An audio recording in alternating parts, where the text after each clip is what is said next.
Alrighty, Friday edition of Saving the Republic with Joe Staten, presented by Grab Your Gear Network. Thank you again for joining the show. On Fridays, we're going to be joined regularly by our friend Mark Rogers. So thanks again, Mark, for joining.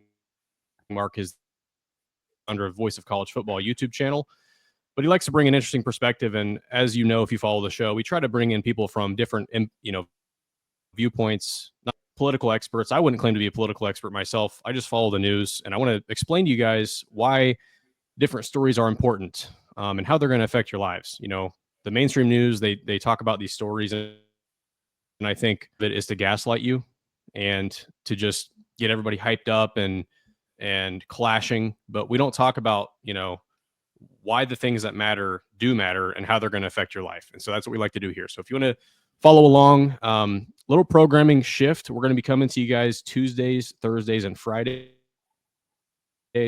probably for the next 2 to 3 months. So stay posted on that, but I will certainly update you if that changes again. But again, Tuesdays, Thursdays, and Fridays. But without any further ado,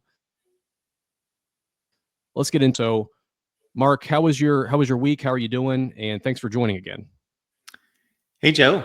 Great to be here. I always appreciate the invitation and look forward to these conversations because, again, I think what you're doing here is really strong in terms of taking these broad ideological commentaries and topics and debates that we have, which are very important, but sometimes I just don't think that they are made in terms of connecting them to real issues, real people, real situations that people can relate to and kind of apply and say, okay, if that happened to me or I was confronted with this situation, okay, which side do I need to support? Because these are the kind of situations that are going on.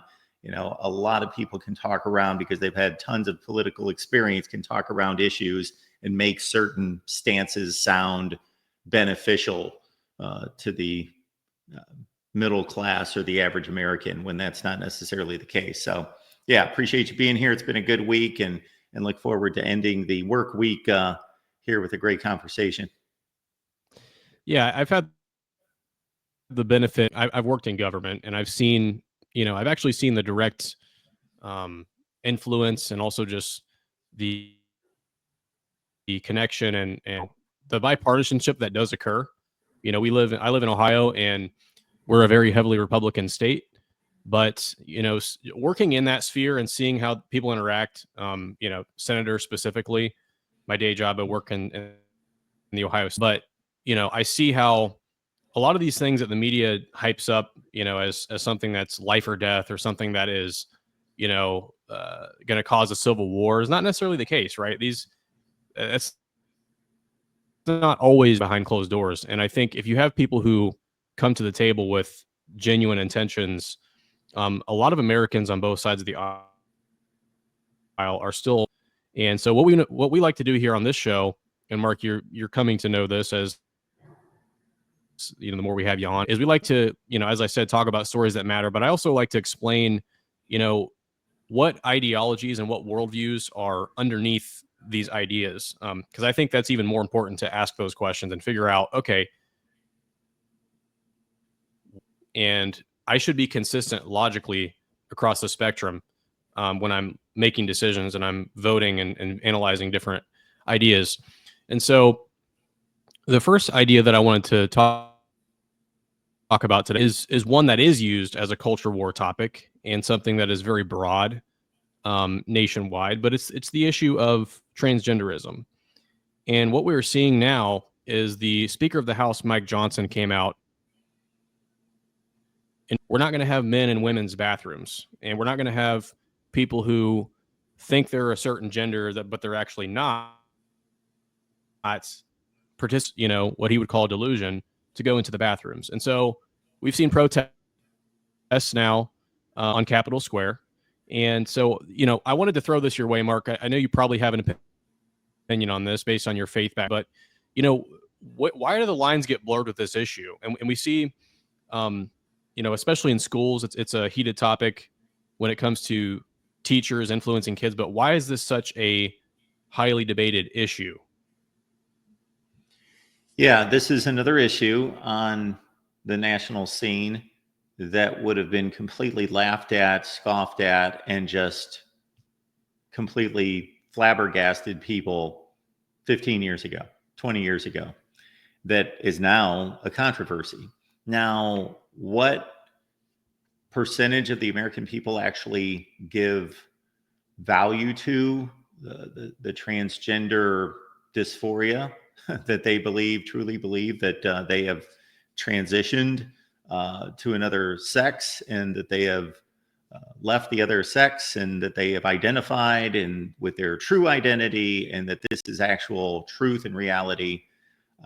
I don't know, but I still think it's rather low. But I think a lot of our nation now wants to appease and just not cause a stir, and wants to acquiesce to the other side. So you and I both know what the truth is about male and female and God's creation. So we stand there, and I've heard a lot of the debates about this from the Christian conservative standpoint, that I truly believe that there's a way to confront this in love and in truth, and when in actuality the stance of truth and reality is actually the one that is more loving than the one that gives into this false doctrine, this false ideology, this false culture.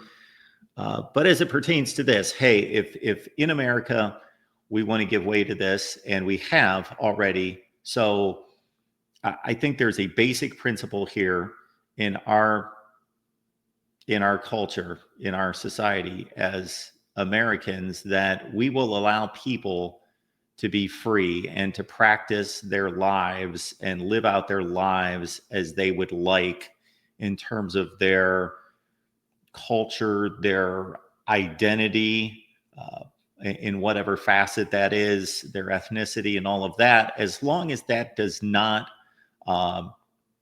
impede upon others, and certainly not threaten physically and otherwise threaten others in the society, and especially children, but all other people. And that's where we've sectioned, where we've hit a crossroads in terms of this issue, is that allowing those people to practice their sexual identity, I don't believe that to be the best for them. But if that's what they're choosing as adults, fine. But they are pushing it into the realm of indoctrination of children through the school system, getting into the public places. My son just posted on Facebook today. He was at a just a general community Christmas celebration in a town square, where they were playing Christmas music and serving, different little Christmas items. I don't know, cookies and punch or whatever it was. Just a little community gathering in a shopping area in the plaza, and painted on the, not just by some random people that just vandalized the square, by the city, was the transgender flag was painted on the brick walk, large, right in the middle of the town square. And he sent out on Facebook, hey, what a way to celebrate the holidays. Nothing says, Christmas spirit as does the transgender flag. So he's even in a lot of ways more outspoken than I am. So now we're getting to a place of the public bathroom issue and the protest in the Capitol, and we're going to, and of course those protesters are not protesting in a peaceful, organized way, and so therefore they're arrested. And so we just have this confluence of ideologies, and in a lot of ways I hear people out there saying we need to cooperate, and we need to just live in harmony and accept everyone. But there are certain tenets that just completely conflict, where there can't be a compromise. There has to be a decision made one way or the other. Right. And that's where, yeah, that is the crux of the issue. But just really quickly, you mentioned the bathrooms not being peaceful protests. Are college football fans as well. So I'm sure many of you, if you haven't already, check out Mark's channel, Voice of College Football. Great coverage for different teams. But Ohio State rivalry and the brawl that ensued after that game, and I was just thinking to myself, there was pepper spray. I saw a cop got injured. It's like, that brawl right there might have just been more violent than January 6th. We might have just witnessed an insurrection between Ohio State and Michigan. But, yes, this is the crux of the issue, is that a decision has to be made on the trans issue. And the reason this matters, and I'm going to put it on the screen here, is that, this is coming to a town near you. This is called gender affirming care. And this is where the transgender issue goes, is that it says this ideology preaches, and I've seen this. Yeah, I've seen this play in different rooms where it matters, where decisions are being made, where legislation is being, discussed.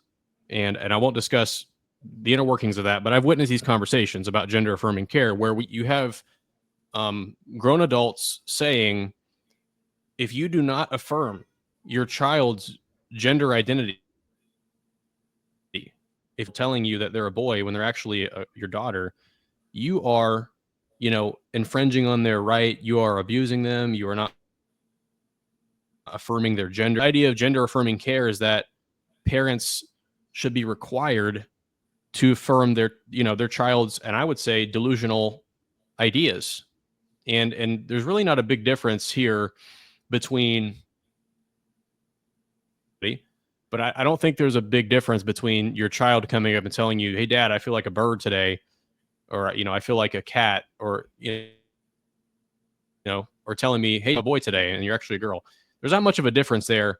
But Mark, where has the culture fallen apart that, this kind of thinking has, what has happened in America?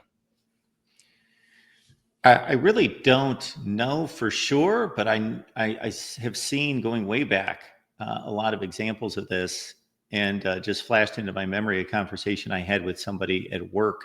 And this is when I had very small children. This is 25 years ago. And I had a conversation with a guy who, number one, couldn't relate because he didn't have kids. So these were his hypothetical children at the time. And he made a statement to me that, yeah, I'm not going to push any kind of belief system on them or values. I'm just going to allow them to just find it for themselves and figure it out for themselves. Which, of course, you can imagine my response to that, and trying to enlighten him to, that sounds on some levels to be a good thing. Yes, they will have freedom of choice at some point, and they will be able to explore and do whatever they want at an age in which they are deemed by our society as being of age to do whatever they want. But until that time, we are instilling all sorts of values in them, both positive and negative, in terms of work ethic and values, and respect for others and respect for themselves, and all these things we could go on forever about. And so this is just a perverted extension on that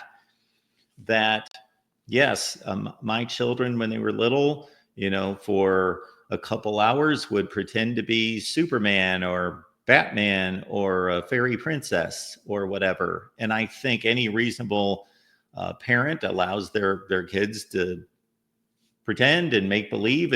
But if they would notice, okay, this is becoming strange and unhealthy, like my child always thinks he's Superman, gets up in the morning every day and puts on this identity and pretends that you would back that off. My son also told me a couple of years ago, he said, with all this craziness going on, he said, Dad, thank you for not allowing me to, and he again meant on a regular basis, play with dolls, play with, girls' toys, and pushing me toward more masculine, male oriented play activities. And so I didn't go crazy if my son wanted to play with Barbies with my daughter for an hour or whatever. But then, you still push them in the direction in which is healthy and beneficial to them.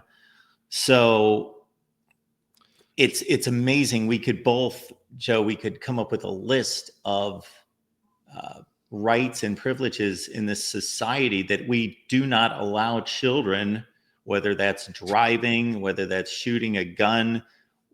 We could go down a list of items that is logically been determined since pretty much the beginning of time, certainly the foundation of this country, that they're not of a certain age to have the maturity to handle that or make a logical, reasonable determination of what they can do. But suddenly, out of something that's the most important or foundational to who they are, we're going to allow their fantasies or their whims to most likely ruin their lives. Yeah, exactly. And this issue, it's easy to look at this and listen to this conversation and look at these examples and think that it's not that big of a deal. But the problem is that the people that hold these ideologies, they want, a lot of them want to exert this ideology and implement it for everybody to play into, right? You don't have a choice. You have to affirm the gender. I was in college when the whole put pronouns next to your name, and I always put handsome and beautiful. It was a very nice confidence booster. But that is a good of this ideology wants to perpetrate every aspect of our lives. And I think we talked about this in a previous episode, but the Biden administration was testing out this program where they would go to foster care facilities and they would not allow parents to adopt if the parent would not affirm, a child's gender identity, which to me raises question: what kind of staff are working at these facilities that these kids are thinking about gender identity? Because I don't know, Mark, what you think, but child on their own is going to, come up with these ideas about changing their sex and changing their gender.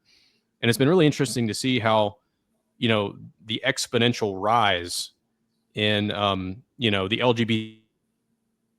LGBTQ, whether it's somebody who's just gay or lesbian, but also just transgenderism has exponentially exploded since I think the year 2000 or so. And I looked at the data. And so to wrap up this segment, do you think, how much of an influence do you think parents have on this thing that a parent can single-handedly control, that their child, will probably become transgender if they influence them in these ways? Well, I think studies have shown that parents have the most influence on their children. And of course, it tapers off and starts to wane in junior high.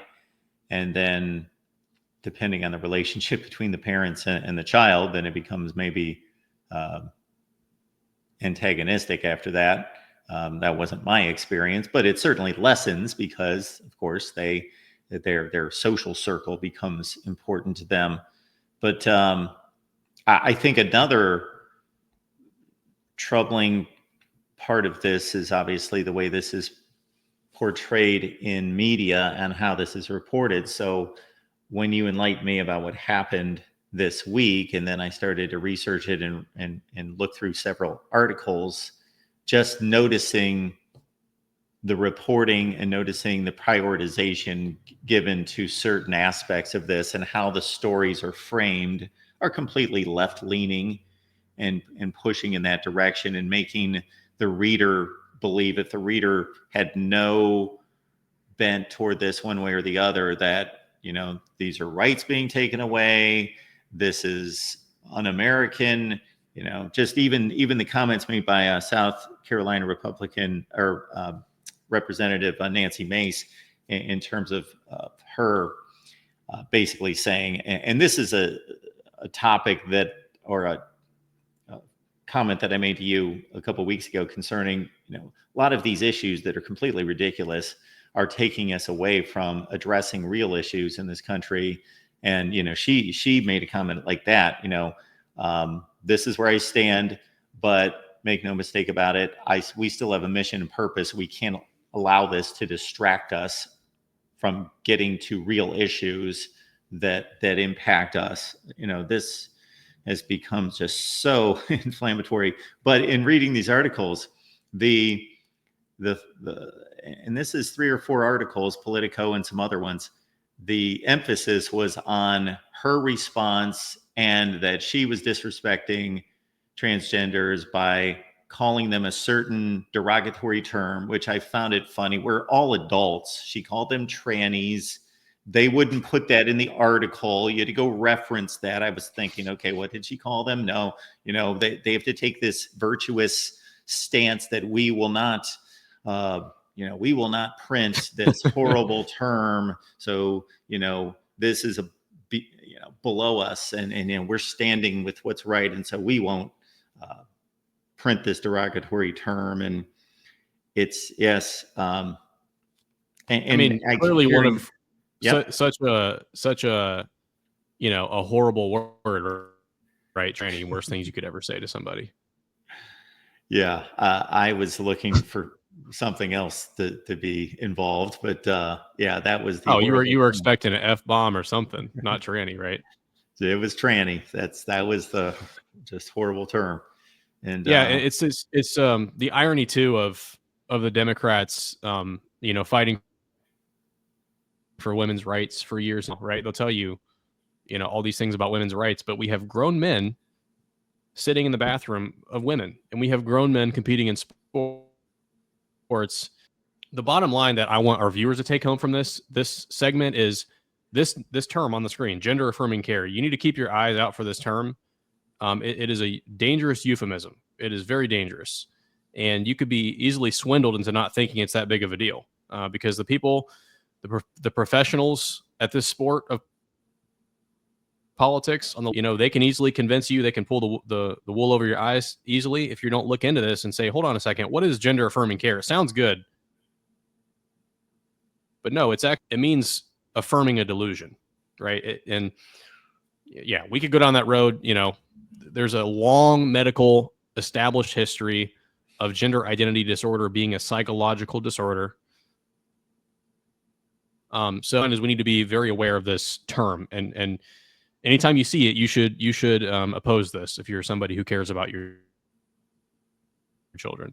That wanted to touch on today is this shift that we're seeing with Eric Adams, the New York City mayor. And Eric is somebody who has actually, in the somewhat recent past, been vocally critical of Trump. I think when he spoke out against illegal immigration a few months ago, the Biden administration, interestingly, he started having some against him, and so Trump started kind of embracing him. I don't know if you've seen this story arc developing, but President Trump started embracing Eric Adams. He's like, "Hey, they're going after you. I know exactly why they're doing it." He started talking out about illegal immigration, and now Eric Adams, I'm going to play this clip, is very strongly speaking out against illegal immigration. Has taken a pretty hard stance on it, and so I just want to, we're going to get into this. Is just such an interesting development to see Eric Adams go down this path. Here's the clip. Those who are here committing crimes, robberies, shooting at police officers, have been a harm to our country. I want to sit down and hear the plan on how we're going to address them. Those are the people, and I would love to sit down with the board of czar and hear his thoughts on how we're going to address those who are harming our citizens. Open to that. Open to hearing what their plan is to deport some of these folks, and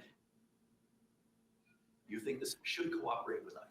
Let me, what's interesting, and I was talking to the team the other day. I want you to all go back and Google Hillary Clinton and Barack Obama.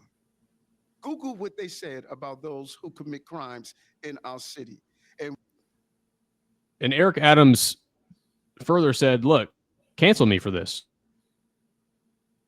Right? And, his stance isn't necessarily the most extreme conservative stance. He's not saying we're going to deport everybody who's illegal. He's saying, look, criminals, you're getting out, right? I care about the city.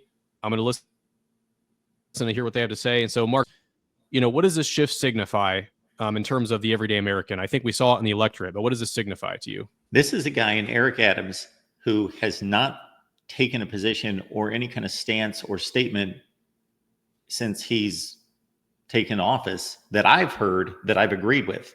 So I'm pleasantly surprised at this turn in this shift. I just have to think that he has a certain liberal ideology and stance that is probably even more so bolstered by what he believes he needs to promote based on his constituency. But it's become a hard dollars and cents issue for him and his city. $6.4 billion that it's cost New York City, this issue.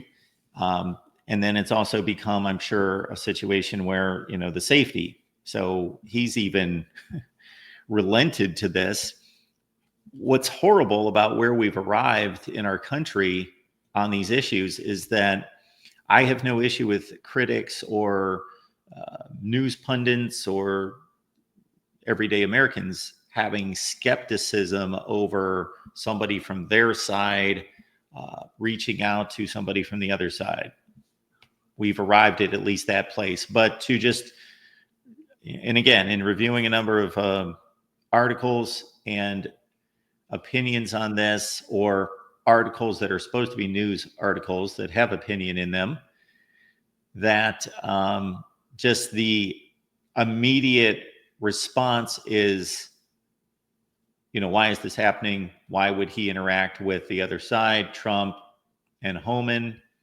And it's not about, okay, we can keep that on our radar and understand, okay, we have some questions about him as a liberal, but let's look at the reasoning, and let's look at the intent of this, which is nothing but logical, beneficial to his constituents and the people of New York City. When you look at $6.4 billion, and he had a chart of all the services that could be brought back into the city, starting with police force.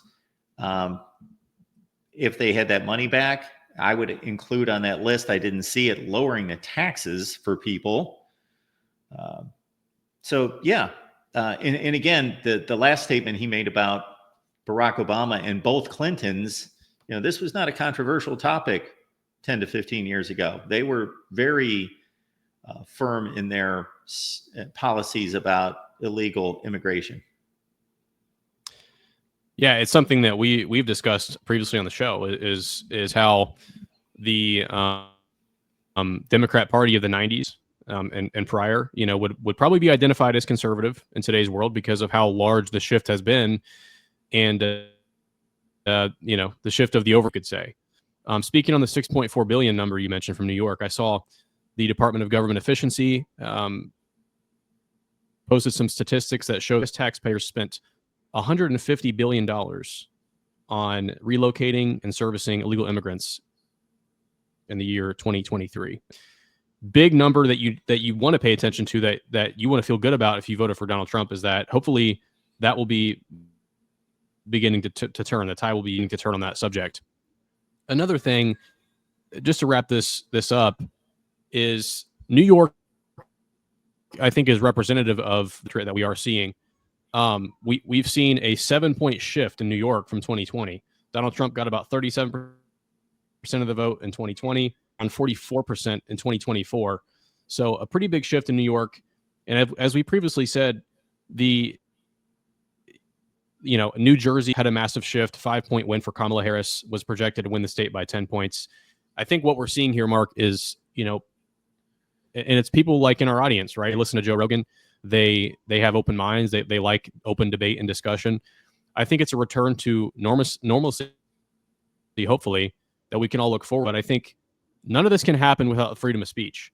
None of this can happen without the promotion of discussion and reason, and I hopefully, through my show and what we talk about here, we can, hopefully highlight some of those things. And I don't want to, the goal here is not to say our position's right, your position's wrong. The goal here is to say, this is what is going to be good for your life. This is what is good for America. Therefore, you probably should look into this idea. So just to wrap up, Mark, Friday's episode of Saving the Republic, any closing remarks on just what Americans have to look forward to? We have a strong administration in terms of immigration coming in. We have a very open regulatory environment coming in. The SEC chair is pro crypto. There's a lot of good things happening. So what do you see coming for Americans in a good way?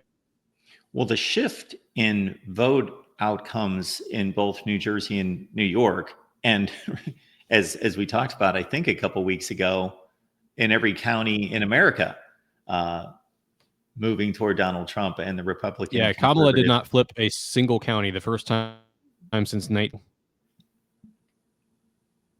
Yeah, it's amazing. So I think that actually gets back to the main mission and purpose of this show, this podcast, is to take all this ideology, all these debates, and then to determine how does this affect regular working class America. And that's where I think the shift has finally taken hold, because what a lot of these people who don't have strong conservative or Christian values, and in many cases, unfortunately, they do, but they've just been blinded by the other side for whatever reason. But people that are more moderate have bought into the flowery language. And again, on the surface, a lot of these initiatives sound good. They're loving, they're caring of people. They sound good to a lot of people. But what I think has finally happened is that people are now either being impacted directly. They are seeing situations of people they know. They're reading, online about situations in their own community, in their own towns and states of, oh, this happened to this person or this family, or this is the impact. Or unfortunately, with a lot of them, it's impacted them directly. So they've seen the connection between the ideological values breakdown in our society and how it harms and hurts people. Yeah, I don't know if it's a good thing that Americans can feel tangibly the shifting of administrations. That was not necessarily the case in the past. Largely, if you had a President Bill Clinton or George W. Bush, you didn't feel homes going up 30 or 40%. Government wasn't printing $7 trillion in a single year, for example, in response to COVID. So not sure if that's a good thing, but I hope it will be. I hope it means that, we'll return to that place. But as always, Mark, appreciate you joining Friday in the Republic. Mark has a great program, Voice of College Football, multiple channels. If you're a Michigan fan, Ohio State fan, any Big Ten fan of any conference, really, they got you covered. So be sure to check him out. But thanks, Mark, for joining. Great to be here, Joe. All right, everybody. If you watch the whole show, we really appreciate you stopping by this week and tuning in. Again, we're coming at you Tuesday, Thursday, and Friday from here on until further notice. Always appreciate you. Be sure to check out our other social media pages on Instagram and TikTok, and we will see you on Monday. Have a great weekend.